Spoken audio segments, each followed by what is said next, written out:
कसं आहे की खूप गोष्टी ह्या पूर्णत्वाकडे गेल्याशिवाय मी कोणाला सांगत पण नाही.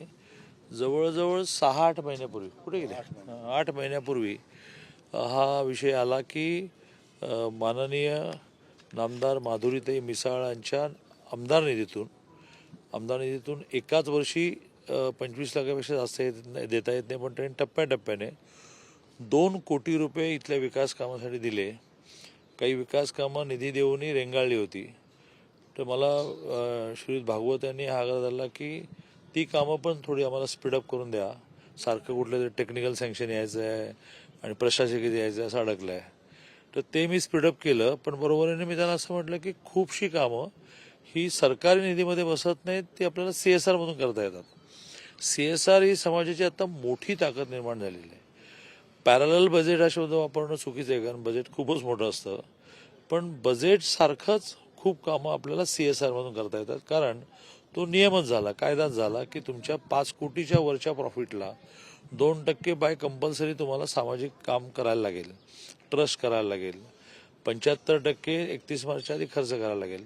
पण ती जोड मी दिल्यामुळे काही गोष्टी आता आणखीन झाल्या.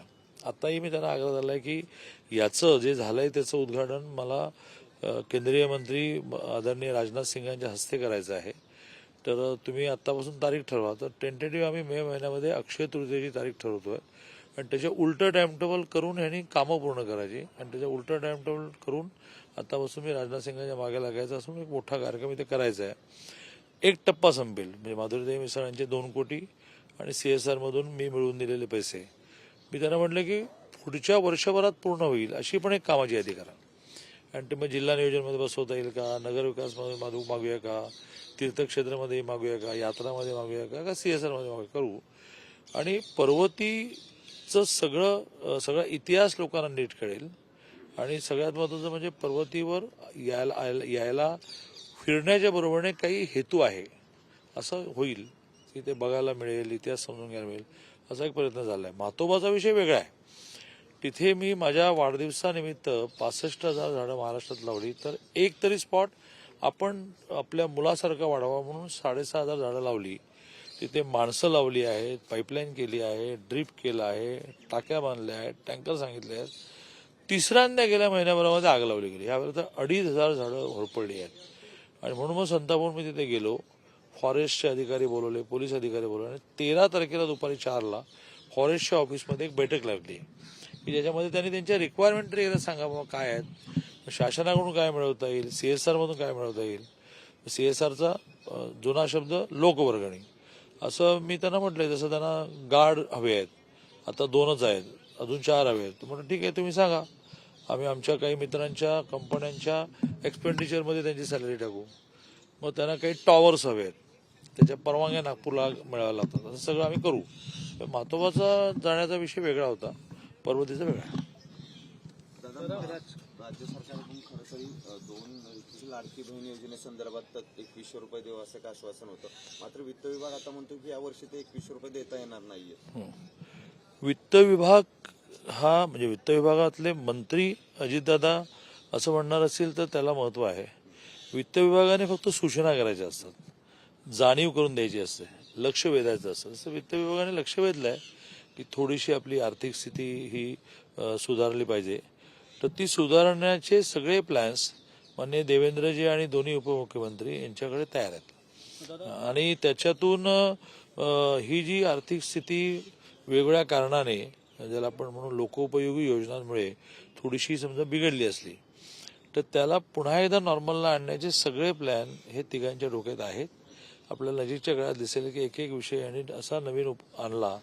आणि तो टॅक्सेस नाही आहे, कारण टॅक्सेस महाराष्ट्रात याच्यापेक्षा जास्त लावता येणार नाही. पण खूपशा गोष्टी ज्या आहेत त्यातला रेव्हेन्यू आपला नीट कलेक्ट होत नाही. केंद्र सरकारकडे आपलं काही येणं असतं, ते जरा त्याला रेग्युलाइज करता आलं. असं करून मुख्यमंत्री माझी लाडकी बहीणचे 1,500 रुपये बजेटपर्यंत दरमहा या महिन्याचे पण जमा झाले. बजेटमध्ये प्रोव्हिजन घ्यावी लागेल पुन्हा एकदा, तर ती घेतील. दादा, पुण्यातल्या अपघात आणि वाहतूक कोंडीविषयी तुम्ही एकदा पोलीस स्टेशनला भेट दिली होती. काल परत अजित पवार म्हटले की पुण्यातली सगळी गुन्हेगारी जी आहे ती परत वाढते. गेल्या आठवडाभरामध्ये जवळपास 5 ते 7 कोयता गँगचे केसेस घडले. जर असं झालं तर अधिकाऱ्यांवर थेट कारवाई करावी लागेल. म्हणजे दादा, अधिकाऱ्यांच्या आवाक्याच्या बाहेर असेल तर अधिकारी बदलले जातील असं दादांनी वक्तव्य केले.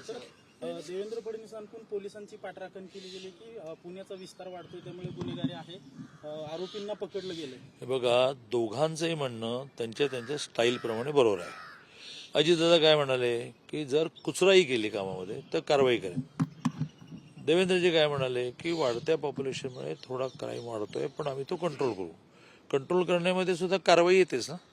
का देवेंद्रजी असं म्हणणार की सुस्तपणे तुम्ही पडून राहा आणि मी तुमच्यावर काही कारवाई करणार? देवेंद्रजी म्हणू शकत नाही. देवेंद्रजीसारखा कठोर प्रशासक नाही. आणि त्यामुळे दोघांचंही म्हणणं एकच आहे की आम्ही जे जे मार्ग, जसं 7 नवीन पोलीस स्टेशन दिली ना पुण्याला, 7चं लॉन्चिंग झालं. नव्याने जी 20,000ची भरती झाली त्यातलं मेजर पार्ट बहुतेक 800 का 900 पुण्याला मिळायचं आहे. ट्रेनिंगला आहेत सगळेजण. 2 वर्षाच्या ट्रेनिंगशिवाय त्यांना देता येत नाही. खूप रिक्त जागा माने देवेंद्रजी भरतायत. आणि त्यामुळे जरी पॉप्युलेशन वाढलं, पॉप्युलेशन वाढताना खूप फॅक्टर्स बांगलादेशी आणि रोहिंगा वगैरे खूप चालू आहे. तर त्याच्यामध्ये अद्ययावत शस्त्र म्हणताना मला सीमेवरची शस्त्र म्हणायची नाही आहेत, पण मग किंवा त्याला साधनं म्हणू, अद्ययावत साधनं म्हणजे AI चा वापर करणं, याला अद्ययावत मी म्हणतो. आणि AI चा वापर करून गुन्हे लवकर शोधणं जे चालू आहे. त्यामुळे गुन्हाच घडू नये असा प्रयत्न केला पाहिजे, कायद्याचा धाक निर्माण केला पाहिजे. पण सगळ्यात महत्वाचं म्हणजे गुन्हा घडल्यानंतर तो लवकर शोध लागला पाहिजे. तो लागतोय. प्रत्येक घटना घडल्यानंतर 8व्या तासाला 24 तासामध्ये सापडत आहेत लोक. आणि मग पुढे त्या गुन्ह्यांवरचं जी शिक्षा आहे ती लवकर ठरणं. 5, 10, 15, 20 वर्ष केसेस चालतात. तेही 14 ते 19 देवेंद्रच्या काळामध्ये त्यांनी, ज्याला आपण कन्व्हिक्शन रेट म्हणतो, प्रत्यक्ष शिक्षा ठोठावणे, याचा रेट वाढवला 8-9%हून 52-53% नेला. त्याच्यासाठी खूप गोष्टी केल्या. सरकारी वकिलांचं नेटवर्क हे झिरो झालं होतं, ते पुन्हा त्यांनी रिवाईव्ह केलं. आणि प्रत्येकानं सरकारी वकिलांनीच जाऊन बाजू मांडायची असते. चला दादा, पालकमंत्री संदर्भात काय निर्णय होईल? कारण उद्या तर तुमची भाजपचं अधिवेशन आहे. हे असं आहे की ज्या वेळेला 3 पक्ष एकत्र काम करतात त्यावेळेला एक पक्ष काम करताना जो स्पीड असतो निर्णयाचा, प्रामुख्याने अशा निर्णयांचा, तेवढा स्पीड 3 पक्षांचा, त्यांचं काय म्हणणं आहे, यांचं काय म्हणणं आहे, एकमत झालं तर पण त्यांचं काय म्हणणं आहे. आणि त्यांनाही त्यांच्या पार्टीतल्या अनेकांना खुश ठेवून बऱ्याच गोष्टी करायच्या असतात. त्यामुळे वेळ लागतोय. तो वेळ बऱ्यापैकी आता मला वाटते एकमत होत चाललाय असं दिसतंय. दादा, बीड प्रकरणात खरं तर अजून ठोस कारवाई झालेली नाही. कारण वाल्मिकरांची चौकशी असेल किंवा सरकार त्या सगळ्यात पोलीस किंवा CID सगळं काम करते. मात्र जी काही राजीनाम्याची मागणी होते किंवा इतर ठोस कारवाई जी आरोपींना गुन्ह्यामध्ये घ्यायचं होते ती मात्र कुठली होत अशा एका हा संपूर्ण अशा सगळ्या विषयामध्ये बऱ्याचशा गोष्टी ओपन करता येत नाही. ते चालू असतात पण ते ओपन करता येत नाही. त्याला ज्याला आपण अंजामपर्यंत म्हणतो, एका स्टेजला येईपर्यंत ओपन करायचं नसतं. आणि त्यामुळे सगळं चालू आहे. एक आरोपी सोडला तर सगळे आरोपी पकडले, त्यांच्या पोलीस कस्टड्या, त्यांच्या चौकशा, त्यांच्या कुटुंबाच्या चौकशा, त्यांच्या बँक अकाउंट सील करणं, मालमत्ता सील करणं, असं सगळं चालू आहे. आपल्या देशामध्ये लोकशाही असल्यामुळे आपल्याला पुरेसा पुरावा हाती सापडल्याशिवाय काही करता येत नाही. बोला. पालक म्हणजे अर्थात अजित पवारांवर जेव्हा सिंचन घोटाळ्याचे आरोप झाले तेव्हा त्यांनी थेट राजीनामा दिला आणि त्याच्यानंतर तो पूर्ण चौकशी झाली आणि जे काही ते पुढे असेल ते ठरलं. या बाबतीत काहीसं वेगळं दिसतंय. SIT नेमण्यात आली, CID कडे तपास आहे, पोलिसांकडे तपास आहे, मात्र तरी देखील धनंजय मुंडे राजीनामा देत नाही. मंत्रिपदावर असताना ही चौकशी तुम्हाला वाटतं अनबायस्डपणे होऊ शकते? हे बघा, अजूनही धनंजय मुंडेंची म्हणजे आरोप करणं हा वेगळा भाग आणि पुरावे वेगळा भाग. आरोपावर जग नाही चालत. आणि त्यामुळे अजूनही धनंजय मुंडेंची यातली इन्व्हॉल्वमेंट, त्यांच्यावर फोटो, अरे राजकीय जीवनामध्ये आता इथे टेकडीवर येवाना 10 जणांचा फोटो सेशन झालं. मलाच घाई असल्यामुळे भाऊराव ते म्हटलं. त्यामुळे ठोस पुरावा जर हाती लागला तर देवेंद्रजी आणि हे दोन्ही उपमुख्यमंत्री कोणाची गय करणार नाही.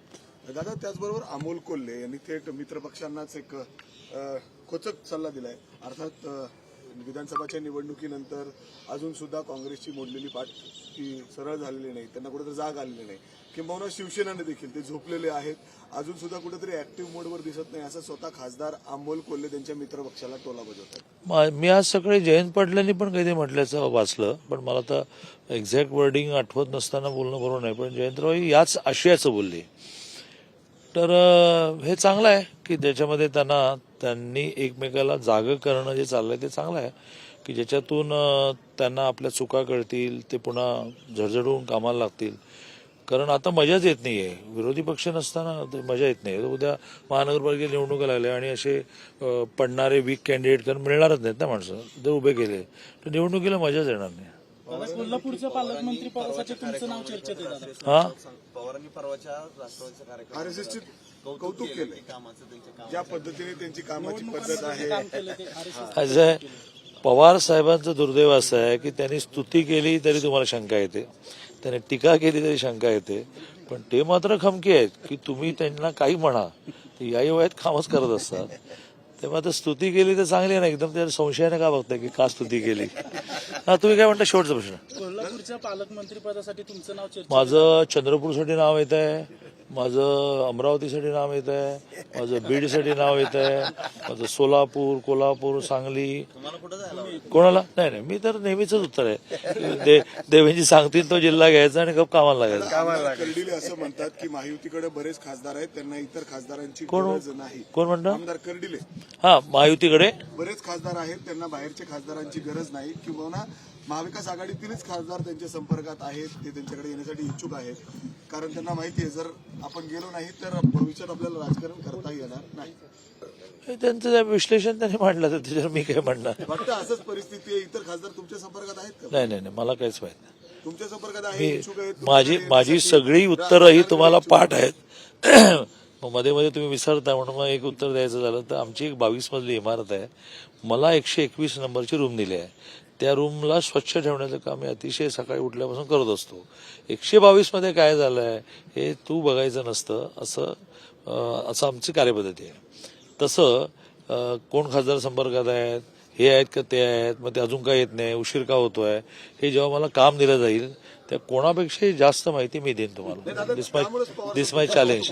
आता मला दिलं नाही काम तर मी कशाला करू. म्हणूनच पवारसाहेब कौतुक करतात, इकडे तिकडे बघत नाही, सरळच बघायचं. कोण? पवारसाहेब म्हणले म्हणूनच, म्हणजे संघाने शिकवलेली पद्धत सरळच बघायचं, इकडे तिकडे बघायचं नाही. संघाने केवळ हिंदूंना नाही तर संपूर्ण जगाला विचारही दिला की जो विचार हिंदू नावामुळे ऑब्जेक्शन असेल पण तो कार्यपद्धतीशी जोडलेला आहे. प्रामाणिकपणा, विश्वासार्हता, पारदर्शकता हे सगळे गुण म्हणजे हिंदू आहे. मग तो इंग्लंडमध्ये राहणारा सुद्धा त्या अर्थाने हिंदूच आहे. पूजा पद्धतीशी संघाने कधी हिंदू, मुस्लिम, ख्रिश्चन जोडला नाही. पूजा पद्धती ही प्रत्येकाला जी भावते ती त्याने करायची असते आणि ती करताना इतरांच्या पूजा पद्धतीला रिस्पेक्ट द्यायचा असतो. जो वर्षानुवर्ष आता इथे आमच्या पर्वती टेकडीवर तेच चाललंय की 12,000 वर्षाचा इतिहास आहे का 5,000 वर्षाचा आहे का 2,000 वर्षाचा, याच्यावर चालली चर्चा. या 12,000 वर्षाचा इतिहास म्हटला तर त्यामध्ये कधीही हिंदू माणसाने दुसऱ्याच्या पूजा पद्धतीवर आक्रमण नाही केलं. आपली पूजा पद्धती श्रद्धेने पाळली आणि त्यामुळे संघाने जी कार्यपद्धती शिकवली, शिस्त, प्रामाणिकपणा, इतरांना मोठा करण्यात आनंद मानणं, हे पवारसाहेब काय कोणालाही आवडणारच आहे. आता या सगळ्या कार्यप्रणाली तुमच्या मित्रपक्षातील धनंजय मुंडे बसतात का? हा, ते बसतात म्हणून आमच्या बरोबर आहेत ना. हे बघा, अशा प्रकारच्या आदर्श कार्यपद्धतीमध्ये आदर्श आणि वस्तुस्थिती यातलं अंतर नेहमी राहणार.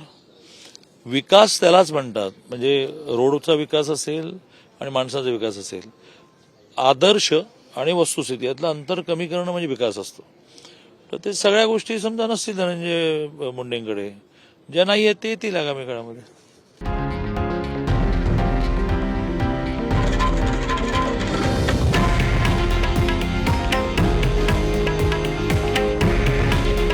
हे आहे देशातील नंबर 1 न्यूज नेटवर्क आणि आपण पाहत आहात TV9 मराठी.